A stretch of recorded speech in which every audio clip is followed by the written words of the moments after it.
bienvenue sur le plateau des 24 heures chrono de l'International pour cette 11e édition. Nous sommes à la 14e heure de direct et nous nous dirigeons vers le sud de l'Asie, en Inde.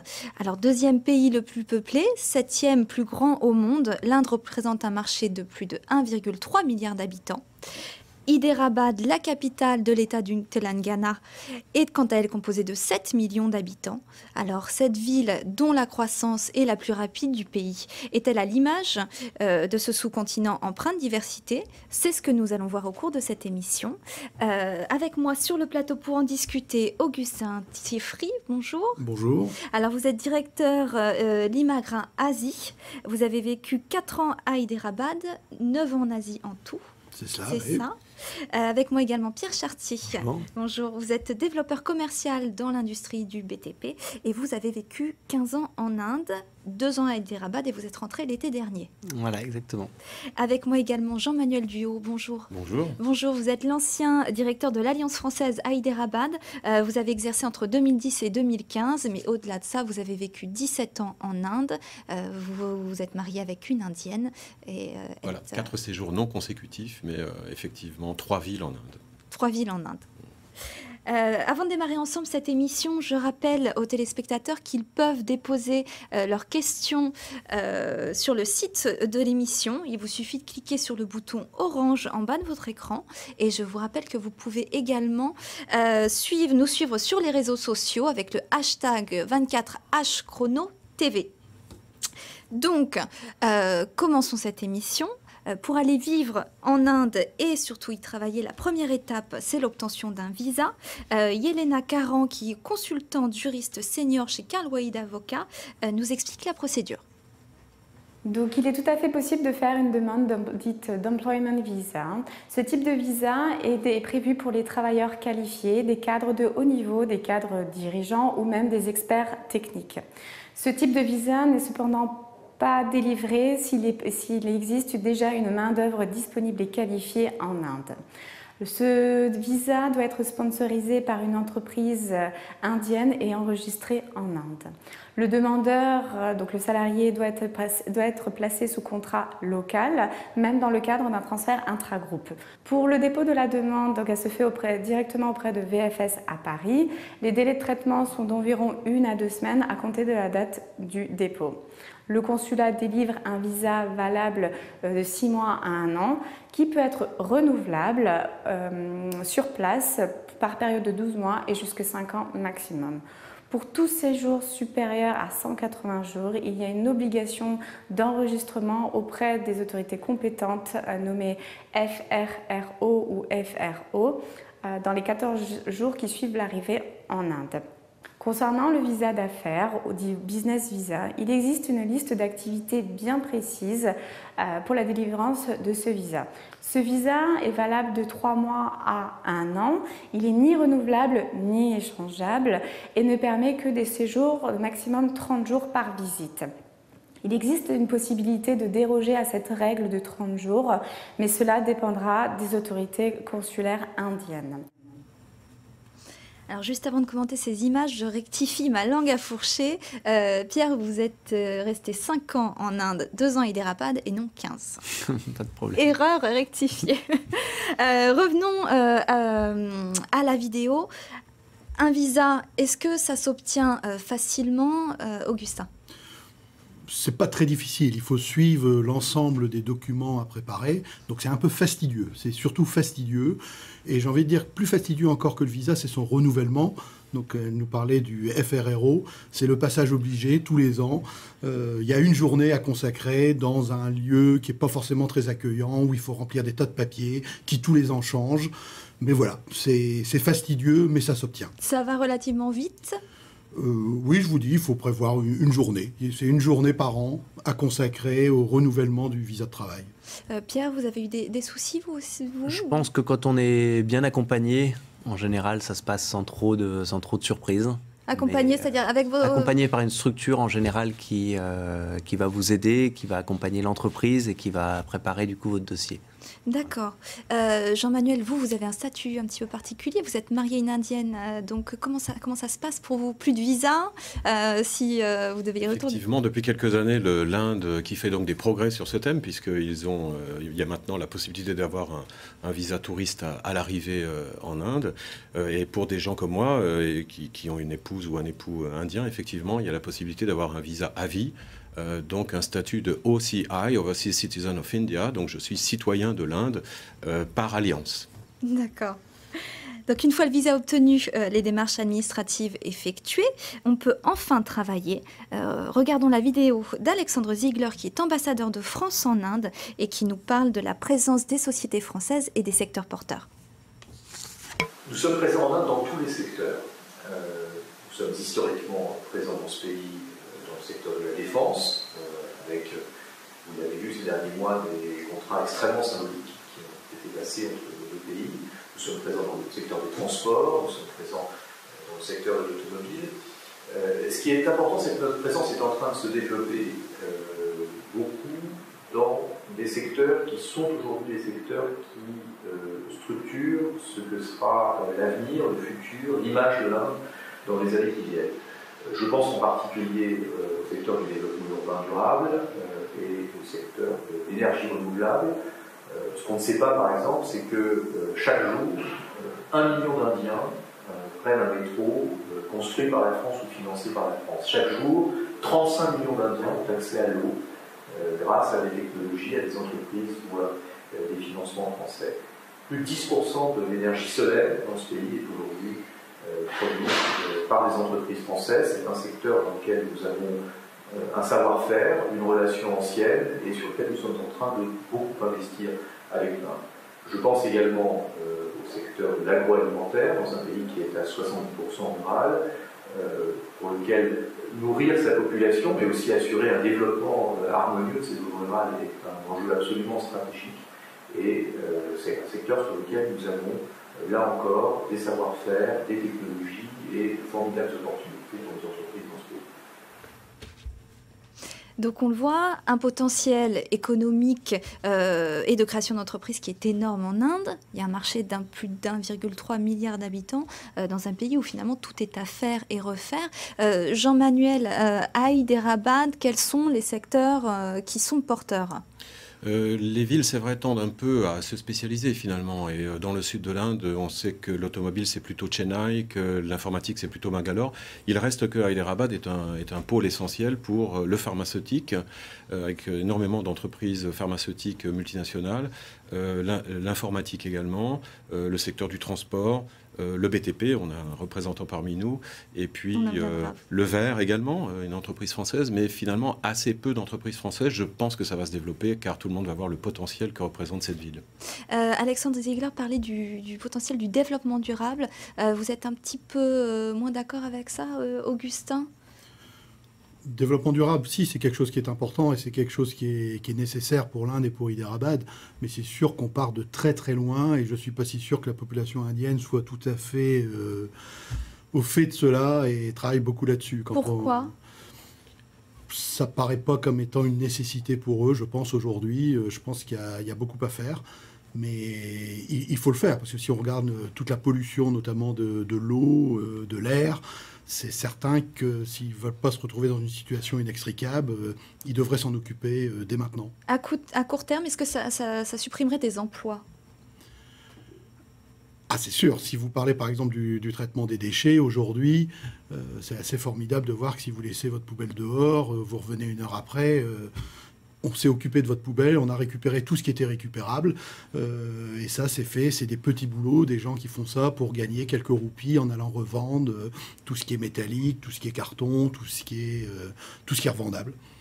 Donc, si vous organisez quelque chose de plus structuré, vous allez détruire quelques emplois. Maintenant, si Hyderabad et l'ensemble de l'Inde pouvaient être plus propres qu'ils ne le sont aujourd'hui, je pense qu'on ne s'en plaindrait pas. On y reviendra. En parlant de structure, Pierre, vous travaillez dans le secteur du BTP. Il y a un marché à Hyderabad, en Inde. C'est en pleine construction. C'est un secteur qui se développe énormément. Il y a surtout eu des énormes phases de croissance, notamment entre 2008 et 2012. où il y a eu une grosse construction d'installations, notamment de cimenterie. Aujourd'hui, on est plutôt dans une situation de surcapacité. Pour vous dire, en 2008, il y avait à peu près 200 millions de tonnes installées de capacité de ciment. Aujourd'hui, il y en a 450 millions. Donc forte croissance, oui, mais qui sont utilisés à peu près à 60%. Alors cette tendance va à réduire puisque la demande est grandissante. Aujourd'hui, principalement, ce qui porte le BTP, ce sont les maisons, le housing, comme ils disent en Inde, qui représente à peu près 65% de la consommation de ciment. Après, il y a les infrastructures qui sont à 20% et 15% pour l'industrie et pour le commerce. Un autre secteur, c'est l'agroalimentaire. Augustin, il y a des choses à faire. Oui, alors déjà, Jean-Manuel, dommage qu'il ait oublié mon secteur. Le secteur de la semence agricole. Hyderabad, c'est la capitale de la semence en Inde. Il y a 22 sociétés de semences qui sont installées dans ce secteur parce qu'on bénéficie du climat d'Hyderabad qui est très agréable, moins humide que dans beaucoup d'autres parties de l'Inde et plus sec. L'agroalimentaire, évidemment, il faut nourrir 1,3 milliard de personnes. Les Indiens consomment beaucoup de frais, énormément de frais. Il n'y a pas beaucoup de produits transformés, mais ça commence à se développer. C'est encore un petit peu long. Surtout, ils ont du mal à préserver la chaîne du froid, avec de fortes coupures d'électricité, ce qui est très gênant. Mais il y a un secteur qui va se développer, c'est certain. Je vous remercie. On va faire une courte pause pour se retrouver tout de suite après et aborder la création de la société en elle-même.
I can read and I can write.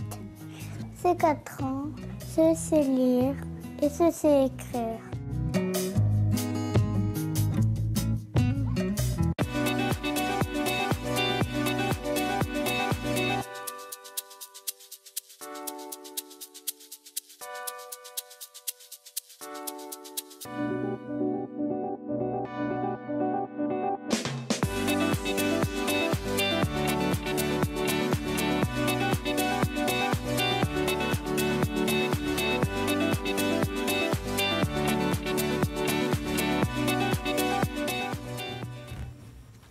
De retour sur le plateau des 24 heures chrono de l'International. Je suis en compagnie de Jean-Manuel Duhaut, Augustin Thieffry et Pierre Chartier. Et je vous rappelle que vous pouvez nous suivre sur les réseaux sociaux, hashtag 24H Chrono TV. On va parler maintenant, si vous le voulez bien, de la création d'entreprise. Augustin, quelles sont les démarches à effectuer quand vous voulez créer un business ? Il y a beaucoup de démarches. Je pense que ce qui caractérise l'Inde, quand même, c'est une bureaucratie assez folle. C'est-à-dire qu'il faut remplir des documents, il faut obtenir des licences. Il y a énormément de licences à obtenir au niveau national, au niveau de l'État, au niveau de la commune où on est, une licence pour l'électricité, une licence pour employer des gens. C'est un parcours du combattant. Bon, ça se fait, mais il faut le savoir, c'est très très long à faire. Jean-Manuel, vous avez guidé les Français nouvellement arrivés. Effectivement, disons, enfin les guider, c'est un bien grand terme, mais disons que comme il n'y a pas de consulat sur place, il n'y a pas de lycée français, donc on se dirige un peu vers l'Alliance française. Je suis le représentant de l'ambassade sur place, donc on me téléphone parfois même sur un projet d'installation éventuel dans un avenir à plus ou moins long terme, et on me pose les questions sur création de société, aussi bien que sur les possibilités de scolarisation à Hyderabad, la sécurité et le reste. Donc, bien sûr, à chaque fois, je me faisais fort d'essayer de renseigner les personnes qui m'appelaient, qui me téléphonaient. Donc, sur la création d'entreprise, effectivement, l'administration est un peu lourde, hein, mais comme dans beaucoup de pays d'ailleurs, mais il faut suivre les procédures qui sont en place, et avoir un partenaire me semble être une chose importante, même si ça n'est pas obligatoire, afin de bien connaître à la fois le marché, ses interlocuteurs, ne pas commettre d'impair. Ici, l'interculturel joue un grand rôle. Un partenaire indien. Un partenaire indien. Bien évidemment. Un autre petit tuyau qu'il faudrait communiquer aux téléspectateurs, c'est la corruption. On ne peut pas ne pas en parler, et on peut donner des conseils par contre pour essayer de la gérer un minimum. Augustin, quels sont vos conseils ? Le premier conseil, c'est d'être aussi propre que possible, c'est-à-dire de ne pas se trouver dans une situation où quelqu'un peut nous demander quelque chose en échange d'un passe-droit. Donc il faut essayer de s'établir comme il faut, d'avoir tous les documents qu'il faut, quand il faut, bien fait. Après, la corruption, c'est quand même un mal qui sévit dans l'ensemble de l'Asie et en Inde en particulier. Si vous prenez les classements de Transparency International, l'Inde est très mal classée. Donc un autre conseil peut-être, c'est en tant qu'occidental, c'est de ne pas se lancer là-dedans. Il faut laisser les Indiens régler leurs affaires entre Indiens. Maintenant, on essaie tous de lutter contre ça, ne serait-ce que parce que si vous voulez faire de la corruption, il faut générer le cash. Et ça, théoriquement, nous, on ne sait pas faire. Donc il faut laisser les Indiens le faire et essayer de le réduire au minimum. Le conseil, c'est aussi de ne pas y aller en direct. Hein. Exactement. Puis je pense qu'en tant que société étrangère, on a aussi un devoir d'exemplarité.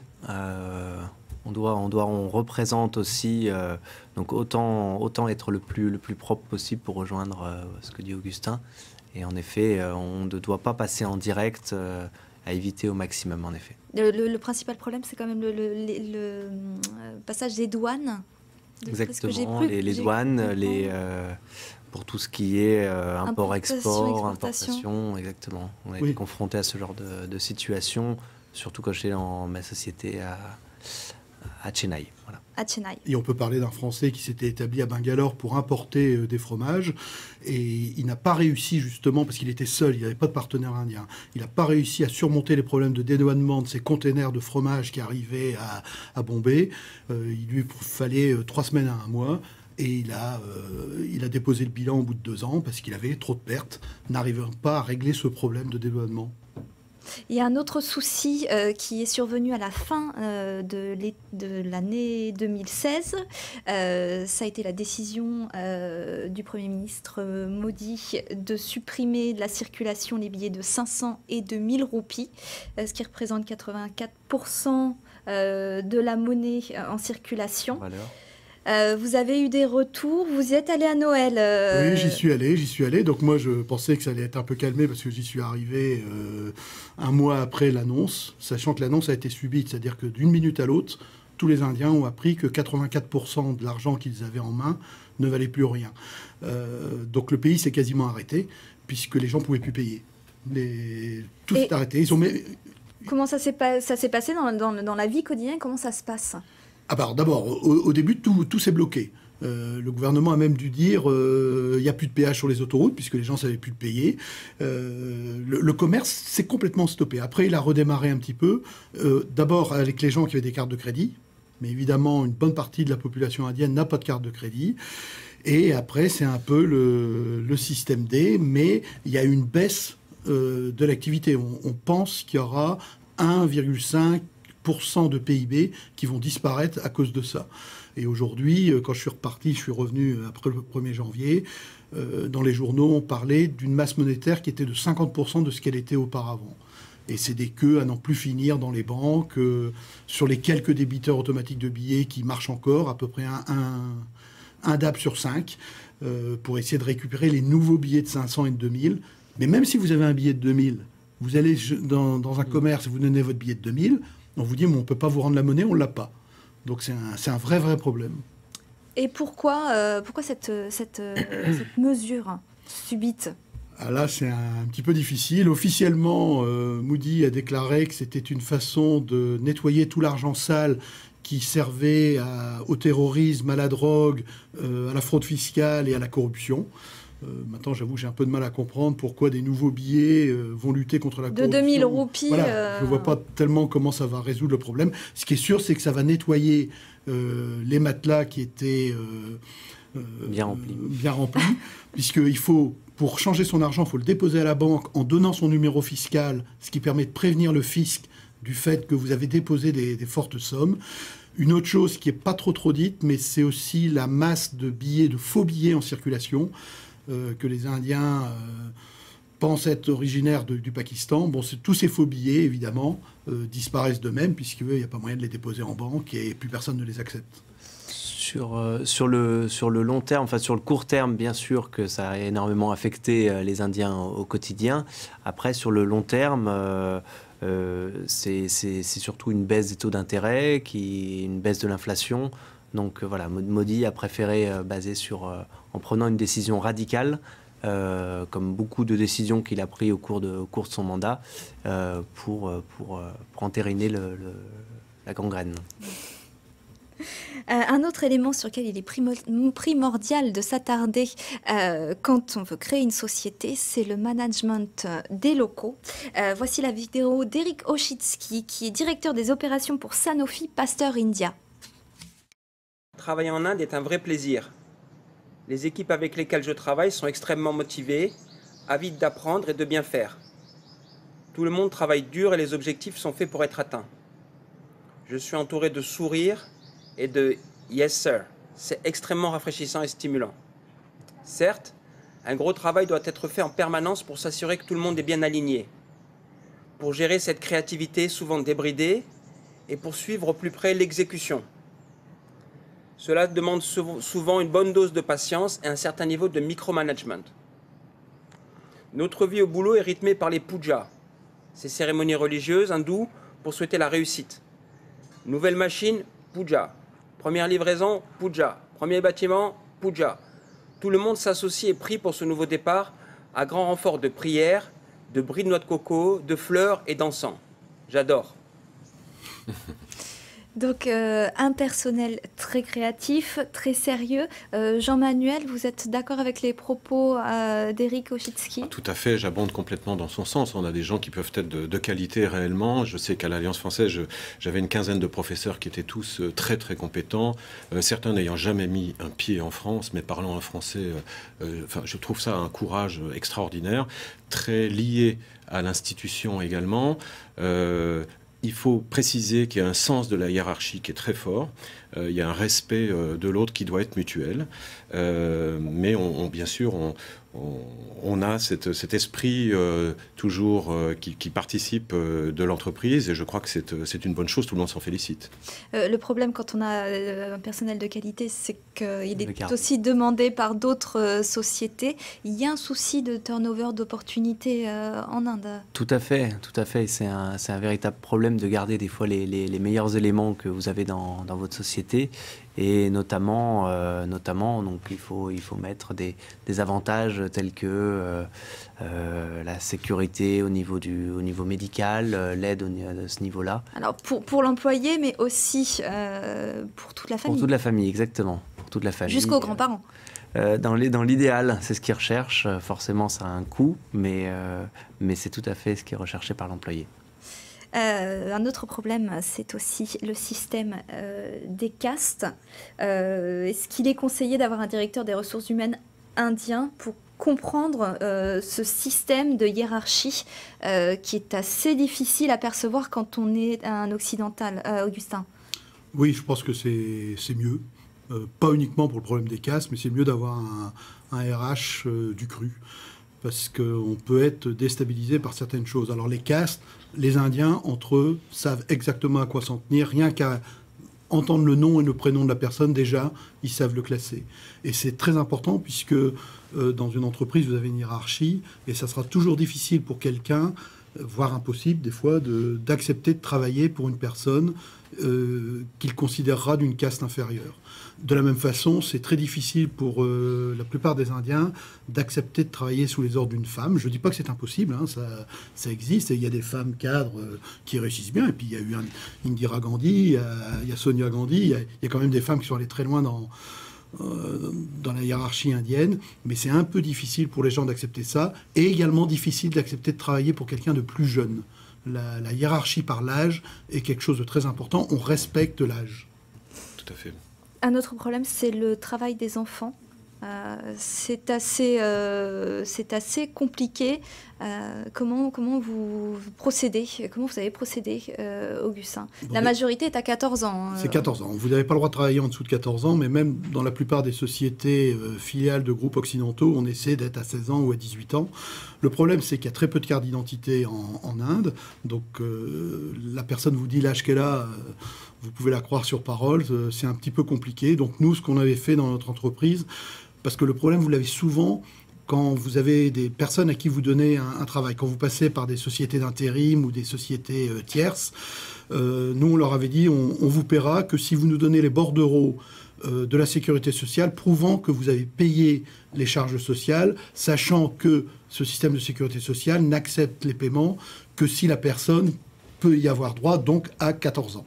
Donc c'était un petit système parallèle, mais qui nous permettait d'être aussi sûr que possible. Mais travaillant dans l'agriculture, vous pouvez vous imaginer que des fois, dans les champs, vous avez des gens qui travaillent avec leur famille. Alors évidemment, quand on est là, les enfants ne sont pas dans les champs, mais il faut vraiment y venir à l'improviste. Et c'est vraiment un combat de tous les jours pour s'assurer qu'ils respectent nos desiderata, à savoir de ne pas employer d'enfants.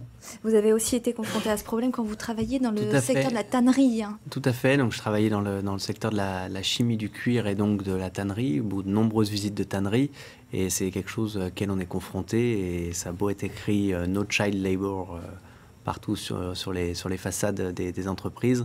C'est pas pour autant respecté toujours. Voilà. Donc après, même s'ils font un effort quand ils savent qu'il y a un occidental, malgré cela, il y a des failles. Donc, un autre élément qu'Eric Ochitsky a soulevé, c'est l'imbrication du religieux dans la vie professionnelle. Alors ça, il faut vraiment le prendre en considération, il ne faut pas le minimiser. C'est fondamental. Alors la première chose, quand vous allez en Inde, il faut apprendre à casser la noix de coco de la main droite en une fois. C'est un signe de... C'est mieux. C'est mieux. Parce que si vous y reprenez à 2 ou 3 fois, bon, ils vont sourire.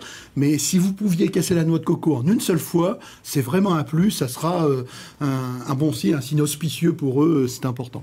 Et effectivement, tout ce qui est religion, c'est important dans toutes les entreprises et même dans tous les appartements, dans toutes les maisons, il y a un petit temple où on fait régulièrement ses prières. C'est une chose à respecter. Le puja, comment est-ce qu'on procède? Pourquoi est-ce qu'on fait les pujas? C'est pour attirer les bons esprits sur la nouvelle machine, sur la nouvelle entreprise, sur la nouvelle entité.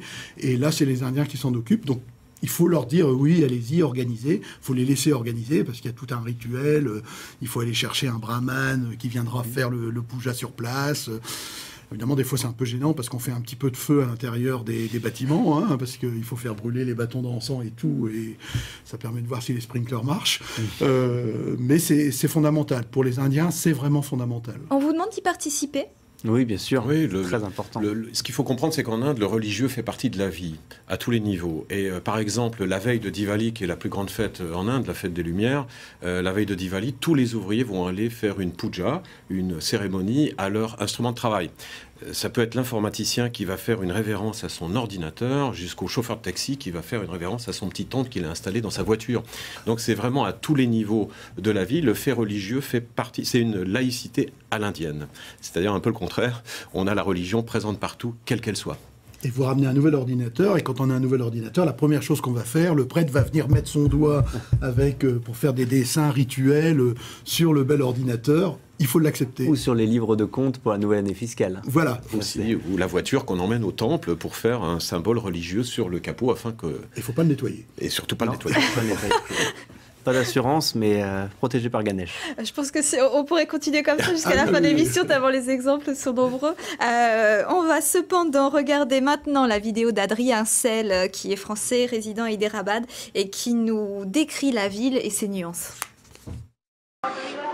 Alors Hyderabad, pour moi, c'est une ville qui grandit très vite. Donc c'est vraiment donc une ville et un village en même temps. C'est une ville qui est, comme toutes les villes en Inde, à plusieurs vitesses, avec des différences culturelles, des différences économiques, des différences de dynamisme en général. Et elle n'est pas du tout construite comme on a l'habitude avec un centre historique concentrique qui s'éloigne petit à petit avec une banlieue. Je trouve que c'est vraiment une ville qui continue à se chercher un peu et qui est partagée entre un patrimoine historique et culturel et religieux très fort et une envie et un besoin de confort et de luxe à l'occidental, ce qui crée des mondes complètement différents, à l'est, à l'ouest, du nord au sud. On a vraiment des univers complètement disparates et qui peuvent paraître ne rien avoir en commun, alors qu'en fait c'est un seul tout. Donc, juste avant de commenter les images, nous accueillons avec nous sur le plateau Justine Chartier, qui est la femme de Pierre. Vous êtes partie avec lui à Hyderabad. Vous attendiez un bébé juste au moment de partir. On parlera de votre parcours après. Vous êtes également sage-femme et échographe. Oui. En ce qui concerne les images d'Adrien Selle qui nous parle d'Hyderabad comme étant une ville de contraste où vous avez la plus extrême pauvreté qui se mêle à un luxe ostentatoire sans que ça choque personne. Vous, quelle a été votre impression quand vous êtes arrivé dans cette ville? Alors, c'était pas la première fois où j'étais en Inde. J'étais déjà allée 2 fois à Chennai en Inde auparavant. Donc effectivement, l'Inde, c'est une ville c'est un pays de contraste. Ça peut surprendre la première fois. Ça peut même ne pas donner envie d'y vivre. Bon, moi, j'ai eu la chance, au contraire, d'avoir été agréablement surprise et d'avoir envie d'y vivre et d'avoir envie de connaître encore plus dans les détails et de connaître encore plus les Indiens. Donc voilà, c'est vrai qu'après, j'ai été très agréablement surprise par Hyderabad.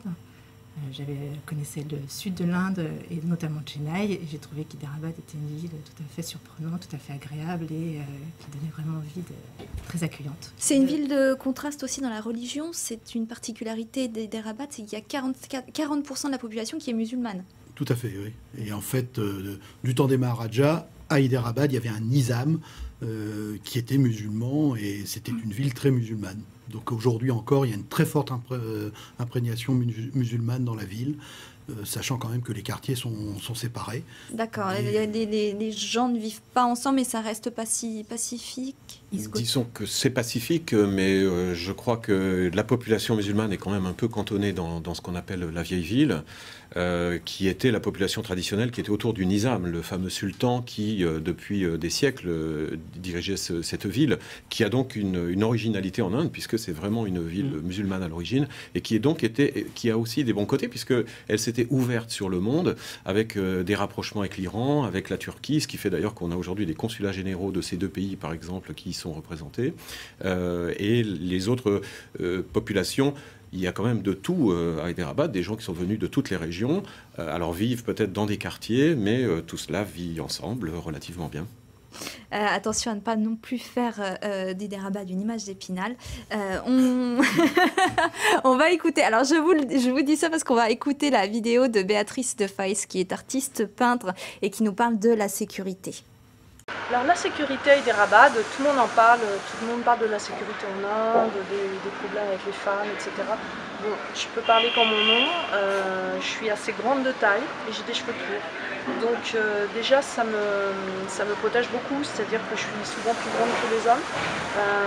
Et puis même parfois ils ne savent pas si ils ne me représentent pas trop en femme parce que j'ai les cheveux courts.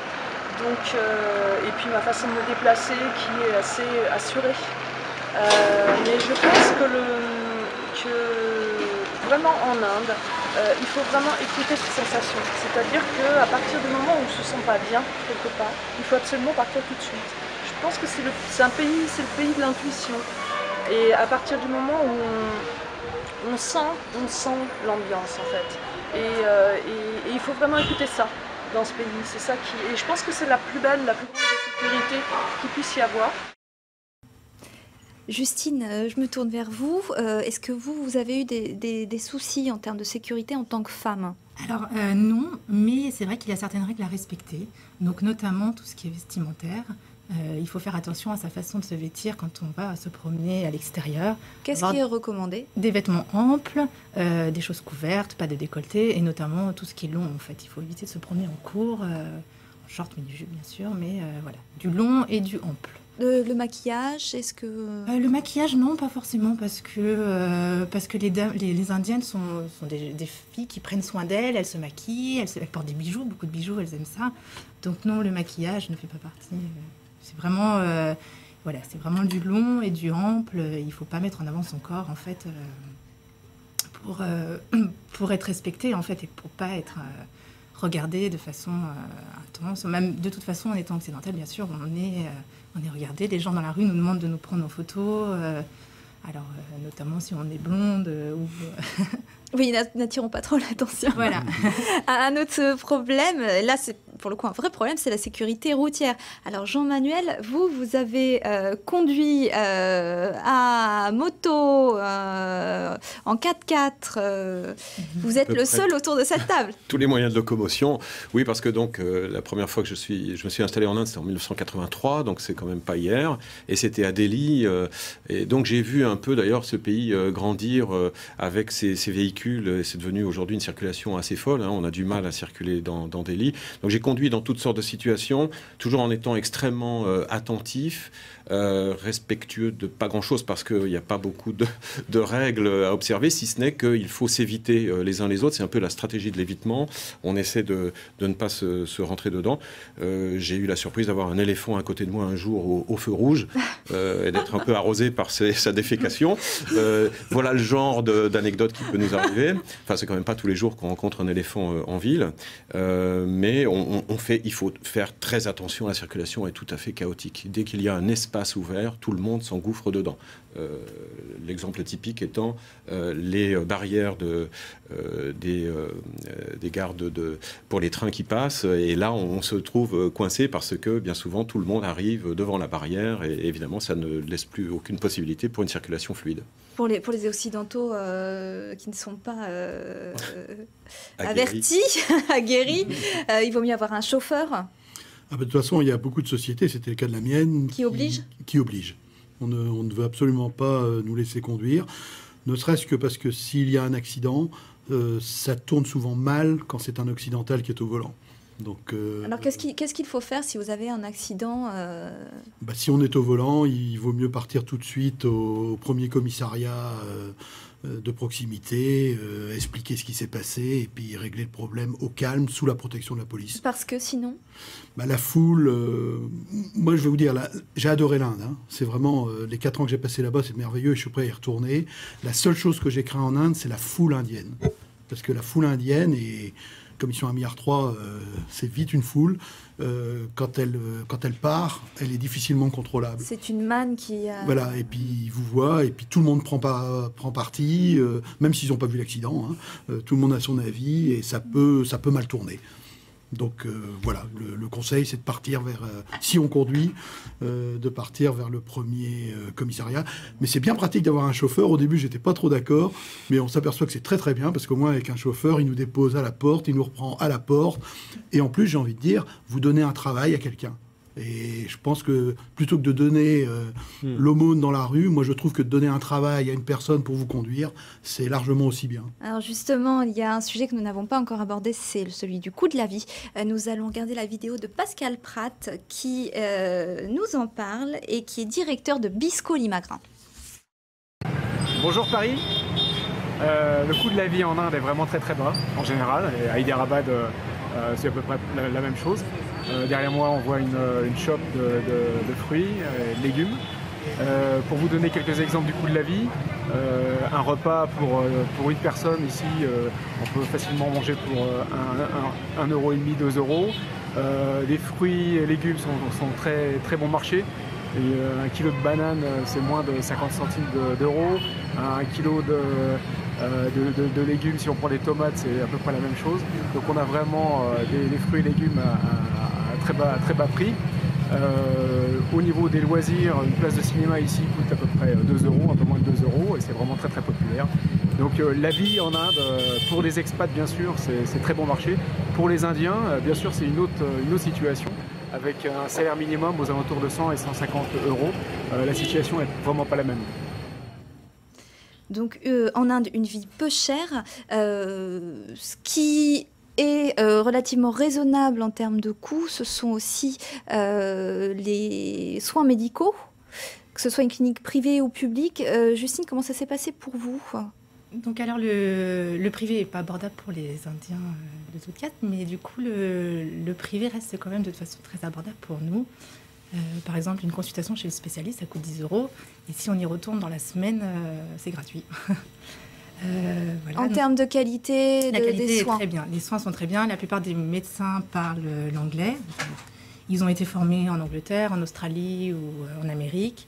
Et il y a vraiment une très bonne qualité de soins. Il y a une bonne prise en charge.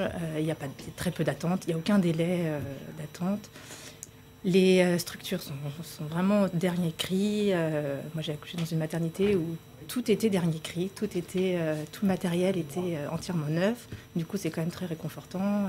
À tel point qu'il y a, vous me disiez, un tourisme médical qui s'installe. Tout à fait. Notamment, il y a des infrastructures qui sont spécialisées pour les opérations, pour le cancer, et qui sont notamment à Hyderabad, comme une structure comme l'Apollo Hospital, qui accueille des familles principalement asiatiques, du Moyen-Orient ou américains.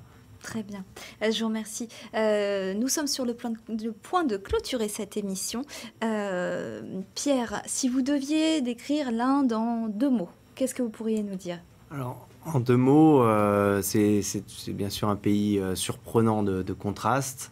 Moi, je suis en Inde depuis 2008 et je trouve qu'il y a une évolution qui est tout à fait positive et j'espère que ça va continuer dans ce sens-là. Justine ? C'est un pays intéressant où on a beaucoup de choses à apprendre et voilà, il y a beaucoup de choses à apprendre. On peut leur apporter certaines choses aussi, donc ça c'est très agréable et on s'ennuie jamais. Il y a plein de choses à faire, plein de choses à voir, plein de choses à entendre. Tout à découvrir. Tout à découvrir et vraiment, et la culture indienne est vraiment très intéressante. Jean-Manuel. S'il y a un mot pour parler de l'Inde, je dirais multiculturel. Il est multifacette. On peut être effectivement surpris. Tous les jours, on aura la déconstruction de ce qu'on a appris la veille. Donc, on a toujours à apprendre. Et un petit fait sympathique que je montre à tout le monde. On parlait de billet de banque tout à l'heure. Sur le billet de banque, il y a 17 langues. On a traduit 100 roupies en 17 langues, ce qui montre la variété linguistique, ce qui montre la grande variété culturelle de ce pays qui, comme je l'ai dit, vous en apprend tous les jours. L'ouverture d'esprit aussi. Et l'ouverture d'esprit, bien sûr, on est très ouvert sur le monde. Et d'ailleurs, c'est la raison pour laquelle le concept d'Alliance française fonctionne bien.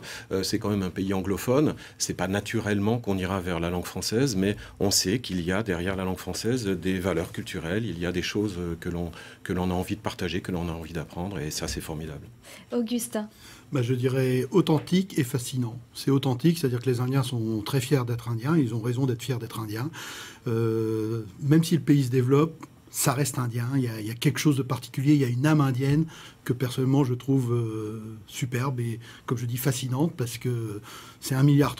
Ce pays se développe. Alors c'est un peu chaotique, mais pour moi ça va vraiment dans le bon sens et j'étais ravi d'y participer à une toute petite mesure, dans une toute petite mesure. On va rester sur cette jolie note. Je vous remercie à tous. Je vous rappelle que vous pouvez retrouver les bonus vidéos de nos expatriés sur le site des 24 heures chrono de l'International. Retrouvez-nous dans quelques instants pour une nouvelle émission consacrée à Kribi, au Cameroun. Merci de nous avoir suivis.